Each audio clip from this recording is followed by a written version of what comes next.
Good evening. Tonight we go after a fantastic story.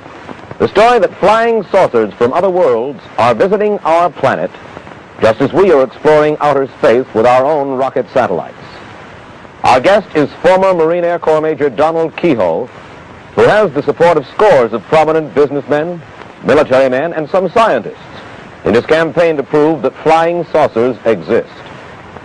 If you're curious to know why Major Keyhoe charges that the United States Air Force is deliberately deluding us when it calls saucer stories the bunk, if you want to hear his own evidence that the saucers are real, and his reaction to the claim of two Americans who say they've spoken with men from Venus, we'll go after those stories in just a moment.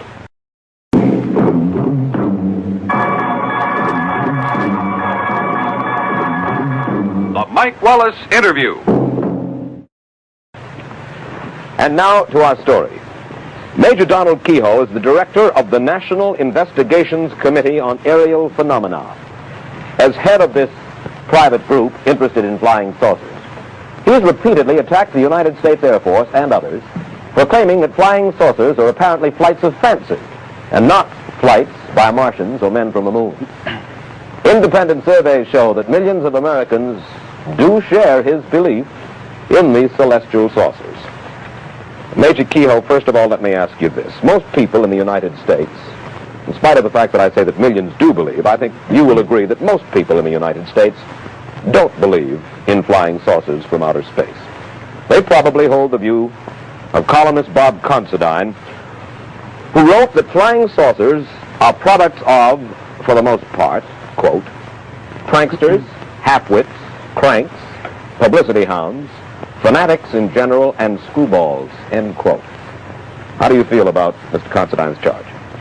Well, I know where he got the story. He got it from Colonel Watson out at the Air Technical Intelligence Center in Dayton. In fact, the colonel went even a little farther, and he said behind every sighting was an idiot, a crackpot, a religious fanatic. That included a lot of high-ranking Air Force pilots, incidentally, and many airline captains, people who were qualified to see these things. But he's just following out an Air Force policy. Well, now, you're not suggesting that Bob Considine is in the pay of the Air Force. He's an independent newsman with a considerable reputation. I mean the colonel. No, I have every respect for Bob Considine. In spite of the fact that he suggests that pranksters, half-wits, and screwballs are responsible for the stories about flying saucers. Well, I wish I could show him any time a list of about 800 witnesses, some of the big names in aviation, including up to the rank of colonel in the Air Force. They're still flying, and they're still carrying passengers. They've never been grounded. They're still guiding airliners in, the radar men are, night after night in bad weather. If they're screwballs and incompetents, why are they still on the job? Major Keyhoe, where do you think flying saucers are coming from? I don't know. There is an indication that they could be using Mars as a base. I don't mean they originate there, but every time Mars has approached us in the last 10 years, there's been a noticeable increase in saucer sightings. And that's been mentioned officially. In fact, the Canadian official project, on the basis of that, set up an observation station in Canada. You say the Canadian official project. What do you mean by the official? There was an official project called Project Magnet. And they set up an observatory at Shirley Bay to try to track these things. And what happened to the official project? You say there was a project. Yes, they ran for about a year, and they had one sighting on a gravimeter, which indicated that something, a very large object, had flown over there. But they finally decided they were spending a little too much money on it, I suppose. Well, certainly they wouldn't have thought that they were spending too much money on it if they believed that that kind of phenomena existed. A lot of people on the project are still working up there on their own time, and certain government officials have still kept the lid on their reports in Canada, just as they do down here. What is your theory? In other words, you suggest that they come from Mars or from other planets, from other solar systems possibly throughout the universe. Is that correct? Yes, and there are a lot of scientists who said the same thing. What is your theory as to the kind of people who fly these, or the kind of beings who fly these saucers? Well, that's speculation. Willie Lay said recently they'd be just like the man next door, the invaders from space, and his reasons may be good. But most of the top scientists have said that the odds are that beings from other worlds would not be like us. Some of them would be. Dr. Harlow Shapley, for instance, said that there probably were at least 100 million inhabited planets in the universe. And Menzel, who doesn't believe in saucers at all, says that he goes that high or even higher.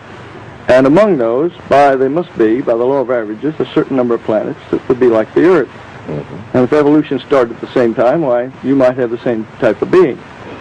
What do you think are the intentions of these people, for lack of a better name, of these people who are in these flying saucers?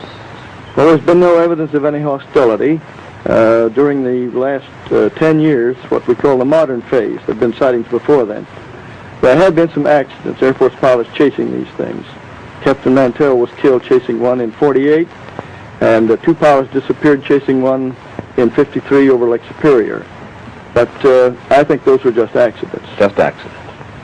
Why don't they try to communicate with us? What's your theory about that? Well, I'll follow some of the theories the Air Force people have said. They suggested to me back in 52 and 53, at which time we were cooperating.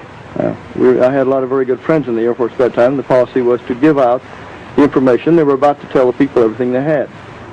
And the theory was then that perhaps these beings were so much different from us that communication would be a very hard thing. They might not, for instance, have speech sounds like ours. That's one answer. Another thing, they might not be able to exist in our atmosphere. We're going to land on the moon, we'll have to wear spacesuits or else build air-conditioned buildings up there, air pressured. There could be lots of factors like that. Well, do you think they're down here when we do see them to look at us? I think that it's probably a long-range survey. A long-range survey? That's right. And yet no attempt, as far as we know in any case, of communication with us. There have been claims of communication, but most of those have been by individuals. The Air Force has not admitted that there's ever been one, and I don't know, our committee hasn't found any cases that we would accept as absolutely verified. All right, now, let's go at it from another point of view, if I may, the Air Force point of view. They agree, undoubtedly, objects have been seen in the sky. But the Air Force has said time and time again, and this is a quote from Richard Horner, Assistant Secretary of the Air Force for Research and Development. All but a small percentage of these reports of unidentified flying objects have been definitely attributed to natural phenomena that are neither mysterious nor dire, end quote. Weather balloons, mirages, ordinary sky phenomena like meteors, airplanes themselves. What about that? I'll answer that, but I'd like to make several points doing it. In 1947, the Air Technical Intelligence Center at Dayton, the top Air Force intelligence men and scientists under contract, sent a secret document to the commanding general of the Air Force saying that whatever these things were, they were real.